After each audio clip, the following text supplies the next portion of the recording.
What I'd like to do is clear up a few misconceptions, because a lot of this talk is going to be cutting through some of the illusion that's cast over the basketball world with a lot of that motivational material. People saying that you need to train 6 hours a day. You need to do everything you possibly can every single moment of every single day if you want to make it in this game. And we're going to cut through a lot of that illusion right now. And so I'd like to do this with a quick story about Kobe Bryant's time on Team USA. And so Kobe's time with Team USA stretched from 2008 until 2012. And those are the two main Olympic events that he played on that team for. And so in, I believe it was 2008, Dwayne Wade, LeBron James were on that team. I think Chris Bosh was on that team, if I'm not mistaken. And Dwayne Wade tells this story of when Team USA landed, I believe it was in Spain. And they land late at night, everybody's really exhausted, and they all decide to go to the gym to get some work in. So they all go to the gym late at night, get some work in. Kobe's there, D Wade's there, LeBron's there, and so on and so forth. And then LeBron, Dwayne Wade, everybody else goes to sleep, and they wake up around 7 a.m. Maybe they got 3-4 hours of sleep. They come wandering down into the main hallway where Kobe is drenched in sweat, wearing his practice jersey with ice packs on his knees. Now, D Wade at this point is like, "Hey, Kobe, like, what are you doing? Did you get any sleep?" And Kobe's like, "No, I just finished another workout and I'm about to go lift." Now, at this point, D Wade was like, "Whoa, that's different. Okay. Nobody else on the team is doing anything close to that. We all thought we worked hard. This is hard work." And the point that I'm making here, and one of the illusions that we need to cut through right up front, is that hard work is wildly relative. What one person, in this case Dwayne Wade, considered to be really hard work, and I'm sure D Wade was working really hard, what he considered to be hard work, Kobe considered laziness. Take that in. Like, Kobe's concept of what hard work and work ethic actually meant was completely different than anybody else on Team USA. To Kobe, a lot of those guys probably seemed straight up lazy, like they weren't doing nearly enough.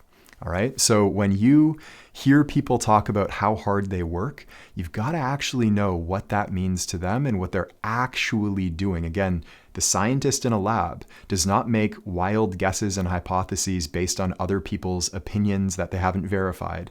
No. They verify everything. And so when you get that little hit because you heard about somebody else is working really hard, or so-and-so is really good, but they don't work hard at all of this stuff is just other people's random thoughts and opinions that are largely not verified. And so remember that hard work is wildly relative. To what one person is hard work, to another might not be hard work at all. And a lot of the time I see players come through, this has been going on for years. I see players come through our programs and they say, "I'm working so hard, but I'm not getting any results." And then we dig into what they're actually doing, and it's almost nothing. And on the flip side to that, I should say, we have many players who are working super hard, professional level, college level players who are working so hard, and they feel lazy. And so again, hard work is relative. So that's the first illusion that we wanted to cut through. But going a little bit deeper, we're going to continue along this timeline with Team USA. And so in 2012, Kobe was again on Team USA, and I believe this is the year that Blake Griffin joined the team. And Blake Griffin tells this story.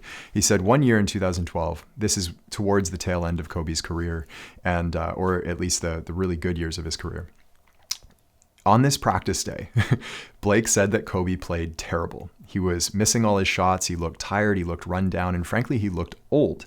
And Blake was thinking to himself, and again, this is Blake's words, he said, "Hey, is this like finally the decline of Kobe Bryant? Are we seeing the downfall? Like, has Father Time caught up to him, so to speak?" And so Blake is thinking this to himself. And he later finds out that no, Father Time is not caught up to Kobe Bryant. Kobe Bryant is not getting worse. He's not declining. Actually, he did a 40-mile bike ride with his trainer, who was Tim Grover at the time. He did a 40-mile bike ride right before that practice, and he had done multiple workouts earlier that day, right before that practice leading into it. And he'd got almost no sleep, and he'd been training for like 8 hours straight, and he was just tired. And so, tired, run down, overtrained. At this point, Kobe had like no cartilage left in his knees. He had broken fingers on his shooting hand. He had a problem with his shooting wrist. His body was a mess. okay? And yet he kept on grinding through all of that pain, all of that trauma on his body, and working harder than anybody else in the athletic world, probably. So what does this story tell us? What illusion are we cutting through here?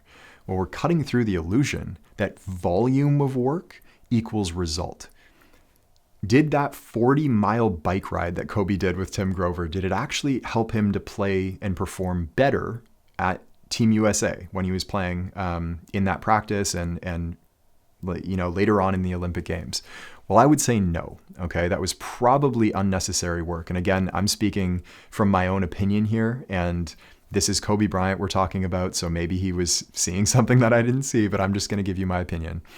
And actually, I'll put it this way. A close friend of mine who is a long-time Kobe Bryant fan, a really, really intelligent player, was over at my house a little while back. And this is the only bigger Kobe Bryant fan than I am that I know in the world, actually. And so he comes over to my house and we were talking about this, like Kobe's insane work ethic. And we came to the conclusion, again, just our opinion, that if Kobe had cut his work in half, he actually and was more selective about the work that he did do. Again, the 40-mile bike ride right before practice probably isn't helping too much, but he had this drive to do absolutely everything he could. And if you hear Tim Grover talk about his time with Kobe, his biggest fight was to get Kobe to do less. And so we kind of hypothesized that if Kobe had cut his work in half, or at least cut it down, he would have had a better career. His body wouldn't have been so banged up by the end of it with like no cartilage in his knees. He probably would have performed better and been healthier over a longer stretch of time. Now, once again, this is Kobe Bryant we're talking about, so this is just my opinion.